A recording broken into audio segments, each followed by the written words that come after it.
boa noite. O Para Todos já está no ar. Salve, salve, meu povo, boa noite. E a partir de agora vocês ficam com a Aline Berkestein. E também com Big Richard. E esse é o Para Todos, a revista cultural da TV Brasil, você já tá ligado. Os 100 anos de Amácio Mazzaropi. Hoje você vai rever aqui grandes momentos do ator e cineasta brasileiro. Ele é bem da terra, ele passa a simplicidade, ele é divertido, né? É um Charlie Chaplin brasileiro. Por que você não dá uma lição nesse doutorzinho, hein? Dá lição nele pra quê, coitado? Se ele só me elogia. Elogio, é? Tudo isso que ele diz é insulto. Quadrúpede é insulto, é? É ofensa mesmo. É por isso é que eu sofro. Eu quero ver meu filho formado só pra não ser burro que meu pai. Duas cidades e suas histórias, Areia e as pinturas de Pedro Américo. Uma das obras deles mais importantes que nós temos é O Grito do Ipiranga.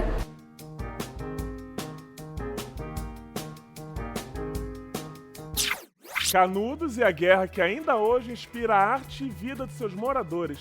Eu descobri a minha vida, eu descobri a vida dos meus antepassados, eu descobri a vida de um país, eu descobri a vida de um mundo, né? Porque Canudos não é só nosso, canudense, é do mundo inteiro.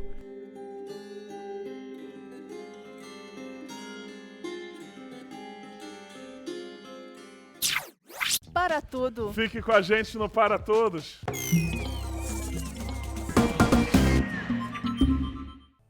Ele foi um dos maiores nomes do cinema, teatro e televisão. Mas como muitas vezes acontece no mundo artístico, só teve o devido reconhecimento depois de morto. Hoje o Para Todos começa fazendo uma homenagem a Amácio Mazzaropi. No dia 9 de abril ele completaria 100 anos. Eu fui a Taubaté, no interior de São Paulo, para conhecer o museu que preserva toda a história da vida e da obra do cineasta. Mazzaropi, no filme que as multidões aplaudirão. Uma verdadeira concentração de gargalhada. Parei terra! Inchada pra você, Jeca! O quê? Inchada pra você trabalhar! Só se for motorizado. Foi como caipira que ficou conhecido e imortalizou uma das maiores criações do escritor Monteiro Lobato, o Jeca Tatu. Pai! Saia, pai! Ajuda a salvar alguma coisa, Jeca! Lá em cima do fogão tem uma farsa minha, não deixe queimar. Se estivesse vivo, Amácio Mazzaropi completaria 100 anos no dia 9 de abril. 31 anos atrás, a leucemia tirava o nosso caipira de cena. Mesmo em tratamento contra o câncer, Mazzaropi não perdia a piada e colocou o Jeca para infernizar o capeta.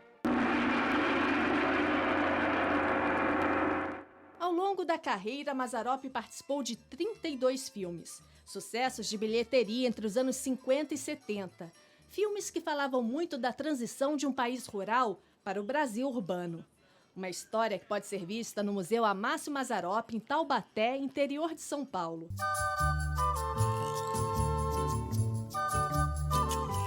Fomos até lá conhecer detalhes da vida do artista, que começou no circo em São Paulo, fez teatro, rádio e televisão, até chegar ao cinema. O Mazzaropi ele foi trabalhar com a Vera Cruz, que era a companhia cinematográfica mais famosa do Brasil. Ela foi também considerada como uma Hollywood brasileira, né? O Mazzaropi ele sempre deixou claro que tudo que ele aprendeu sobre o cinema, ele aprendeu vendo o pessoal da Vera Cruz trabalhar. Então, a Vera Cruz ela produziu 18 longas-metragens, né? Dos 18, o Mazzaropi ele atuou em 3 filmes, que foram os 3 primeiros da sua carreira, que é o Sai da Frente, o Nadando em Dinheiro e o Candinho. Você não tem ovo, o que você tá fazendo aí? Vai pra lá, isso não é hora de chocar.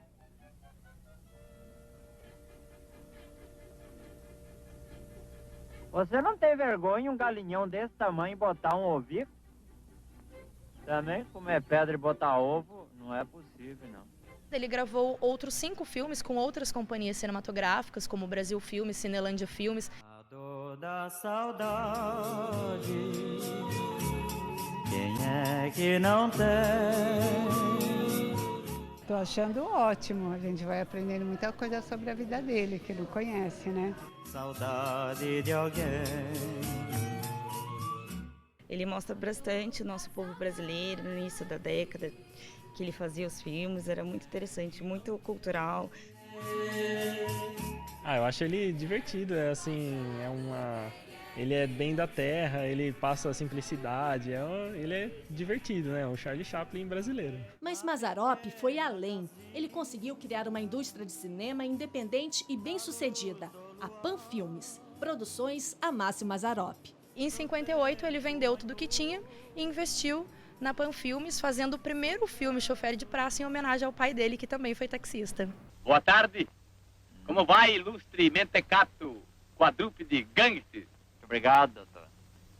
É por isso que eu não jogo palito. Sou um homem de respeito. Na Pan Filmes, Mazzaropi foi ator, diretor, produtor, roteirista e também cantor. Nós esperemos o dia amanhecer pra nossa viagem começar. Igual a nós gemendo como que vai meu carro pela estrada sem destino a nos levar. A fazenda, que abrigava a cidade cinematográfica da Pan Filmes, em Taubaté, se transformou num hotel fazenda. A casinha do Jeca ficou lá, preservada.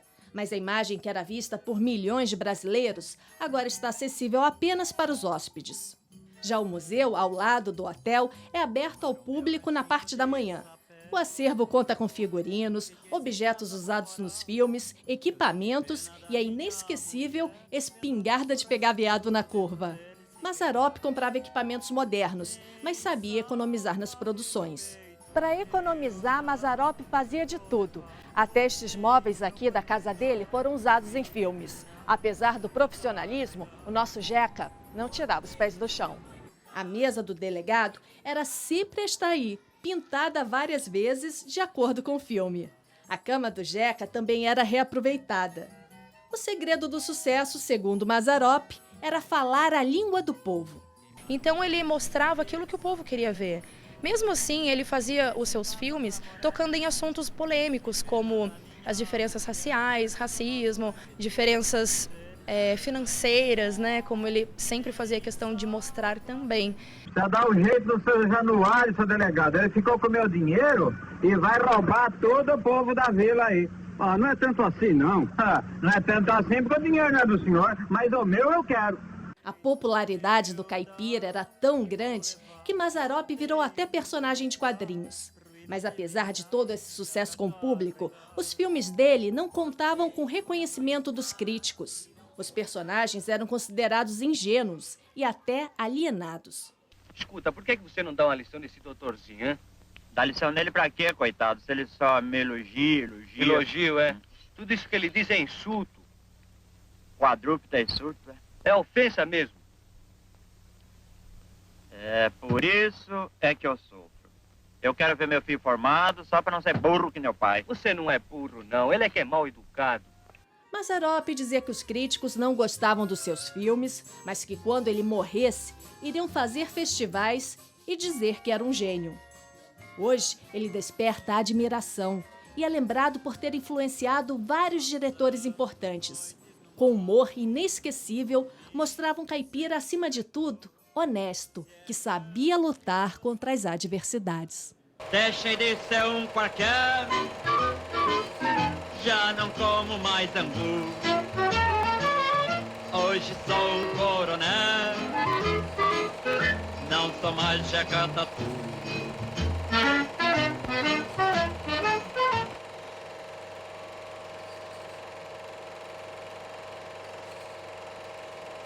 Daqui a pouco, a história de Canudos inspira artistas e músicos no sertão da Bahia. Ainda hoje aqui no Para Todos vamos à Areia. A cidade é referência cultural na Paraíba. Para Todos volta já.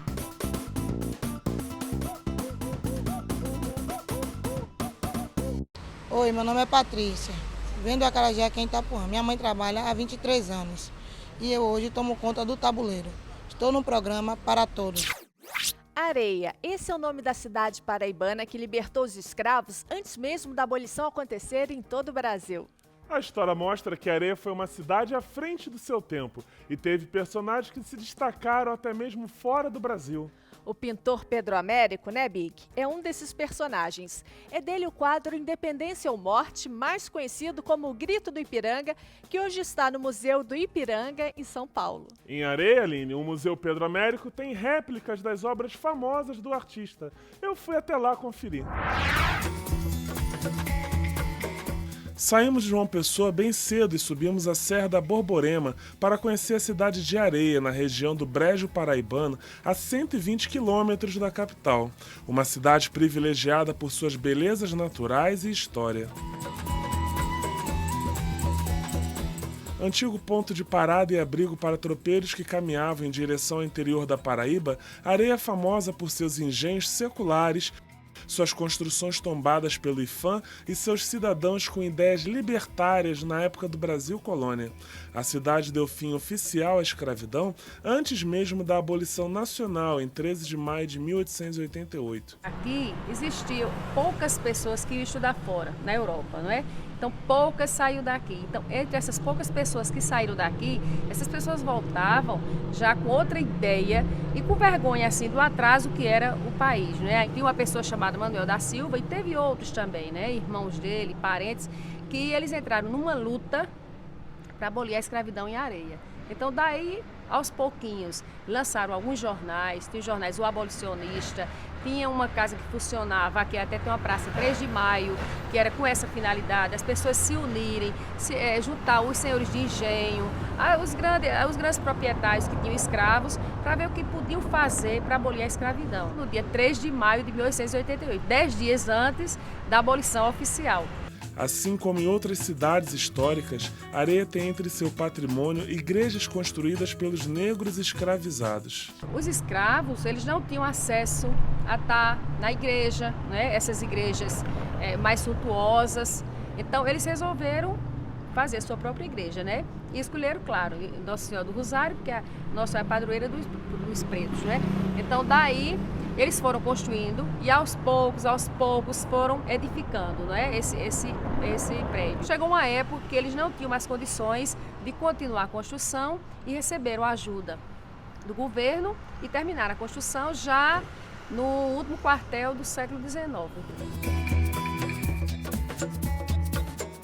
O cidadão areense mais famoso certamente é o artista plástico Pedro Américo, autor de obras importantes do período colonial brasileiro, como o quadro O Grito do Ipiranga sobre a independência do Brasil. E a cidade se esforça para manter viva a sua memória. Vamos conhecer o Museu Casa de Pedro Américo. Pedro Américo é um dos mais importantes pintores do Brasil, né? Reconhecido já a nível internacional. Uma das obras deles mais importantes que nós temos é O Grito do Ipiranga, né, que infelizmente não se encontra aqui, porque aqui em Areia não temos um local apropriado para ser exposto esse quadro. O interessante daqui da Casa Pedro Américo, para mostrarmos, são os pertences dele, né? Aqui nós temos os pincéis que ele utilizou, as espátulas também que ele utilizou, e um fato curioso, que quando ele faleceu em Florença, lá na Itália, ele pediu para ser enterrado aqui na sua cidade natal, na cidade de Areia. E veio com ele essa garrafa, né? E esta garrafa aqui nunca foi aberta. Além de tudo isso, o Museu Casa de Pedro Américo guarda réplicas de obras famosas do artista. Bastante enriquecedor, né? Muito importante, né, para a gente conhecer a história do Brasil melhor. Areia é daquelas pequenas cidades escondidas no mapa que guardam muita história e cultura secular para quem deseja entender melhor o Brasil atual.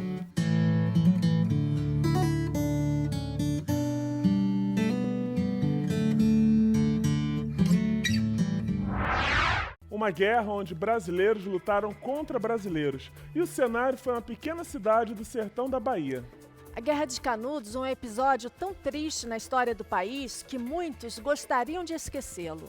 Mas os herdeiros dos seguidores de Antônio Conselheiro transformaram a tragédia dos antepassados em inspiração para a vida e a arte. A terra rude, a vegetação rasteira, o sol que manda um calor ardido e uma luz que de tão clara embaralha a visão.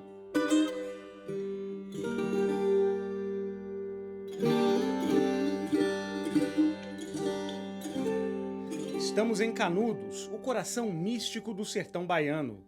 Palco de histórias de sangue, lendas de heróis, mistérios da fé.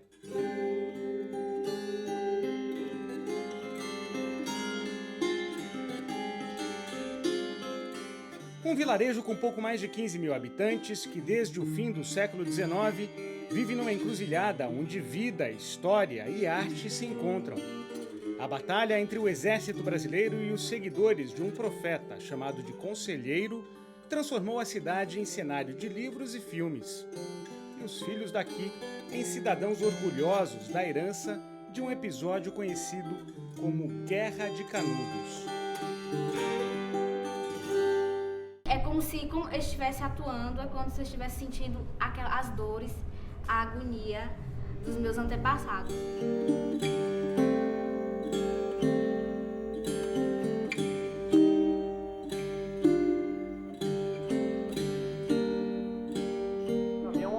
Não só para mim, como para todos os grupos aqui do grupo, é ter um orgulho de morar numa cidade dessa daqui, porque eu acho que todo mundo queria ter uma história dessa. Aqui, nessa terra de Deus, eu fundo nosso Império do Belo Monte. Quem quiser ficar, que fique. Falar de Canudos é como falar da minha vida, é a minha origem, né? Como eu me descobri como gente, que eu descobri quem eu sou, as raízes do meu povo sertanejo, que por aqui caminharam, por aqui lutaram em defesa de uma vida melhor. Viva o Belo Monte! Uma multidão armada pela fé cristã e endurecida pela vida seca do sertão defende ideias monarquistas, se recusa a pagar impostos e não obedece leis criadas pela República recém-instalada no país. Nós subimos das vitórias do Conselheiro, então viemos se juntar aqui no Belo Monte. A revolta popular vira um conflito que dura quase um ano. Só termina com a destruição de Canudos e o massacre da população.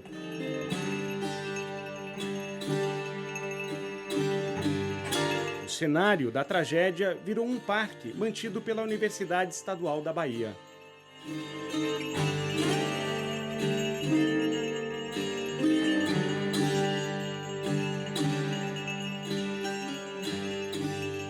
A universidade é a responsável pela preservação desse sítio arqueológico. São mais de 1000 hectares de história. É o único palco de guerra delimitado e estudado no Brasil. Mais de um século depois, os restos dos mortos de Canudos ainda estão espalhados por aqui, cobertos pela terra.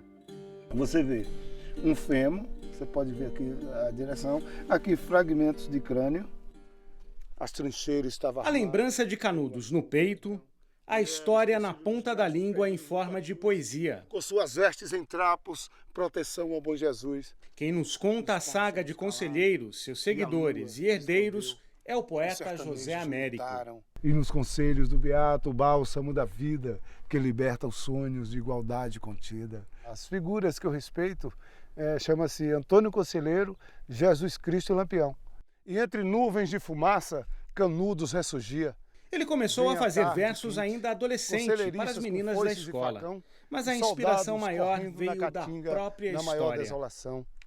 E a fuga pelos riachos, uma triste decisão. Eu descobri a mim mesmo, que é essa questão da Canudos. Eu descobri a minha vida, eu descobri a vida dos meus antepassados, eu descobri a vida de um país, eu descobri a vida de um mundo, né? Porque Canudos não é só nosso, canudense é do mundo inteiro.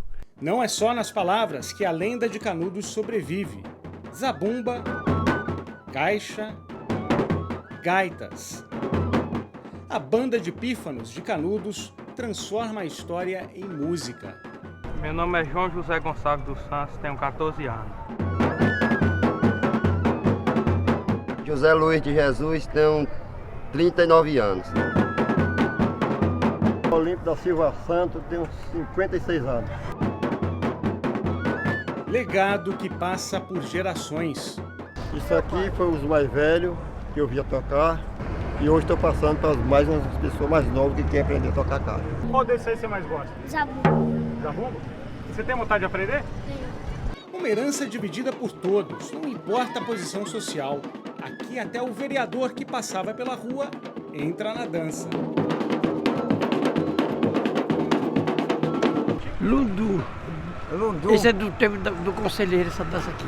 Porque se não tiver zabumba, não houver lundu, a festa não tem validade. Isso aqui é tradição. Dos passos da tradição para as batidas mais modernas. Robertinho Cambalacho, vocalista. Janilson, tecladista. Ariclenes, vocalista. Bruno, guitarrista. Nós somos da banda Cambalacho. Uma banda pop rock que faz um tipo de música que se ouve muito nas rádios de sucesso. Mas os temas das canções vão além do lugar comum das FMs. Ela fala sobre a terra, fala sobre a cidade, fala de muitas coisas boas da nossa região, inclusive da Guerra de Canudos. Para onde a gente leva essa cultura local que pra gente é um grande orgulho, tá representando Canudos. Até é fácil a gente conseguir compor umas músicas porque é muito fácil falar de sertão, muito fácil falar de sofrimento, muito fácil falar da nossa região, porque já houve a guerra e tem tudo que se aproveite, né? Sofrimento, fé, guerra. Vamos recuar. O drama de Canudos é uma história pronta para o teatro. Sertão Guerreiro é o nome do grupo de teatro daqui. E nós decidimos montar um espetáculo que falasse da Guerra de Canudos e que falasse um pouco dessa história e da diversidade cultural que tem em Canudos. É só pegar uma panela grande de barro, joga toda a mistura dentro. Os atores da peça são os herdeiros dos atores da história. Eu ouvia muito falar dessas histórias, então eu fui tomando com um gosto e com amor. Digamos que é um amor que eu sinto em fazer parte dessa história. Convivemos com pessoas que foram sobreviventes da guerra, né? Como foi um verdadeiro massacre, a gente nunca deve deixar ser esquecido ou deixar morrer a nossa tradição e uma história que é traduzida mundialmente, né? Traduzida em poesia, música ou teatro, a saga de Canudos vira arte e se mantém viva, sem divisão entre palco e a plateia. Nessa história, o público também é protagonista. Essa história de Canudos é uma nódia muito feia da história do nosso Brasil e principalmente do nosso sertão. Nós sertanejos, não precisamos de guerra, precisamos de paz, de amor, de carinho, de trabalho. Em 5 de outubro, Canudos estava vazia. Só tinha uma certeza, a terrível melancolia. E os homens armados, poderosa. A República não descansou, pois Canudos estava próximo. Eles sentiam o cheiro de sangue no ar. E os seguidores suspiravam mágoa, fazendo um ponto final no seu papel genial. Só faltou uma conversa. Apenas uma conversa para que nada disso tivesse acontecido. Enquanto a República insistia em combater, já não era mais tempo. Já corria de boca em boca e de casa em casa. Que o sertanejo, ele é antes de tudo um forte.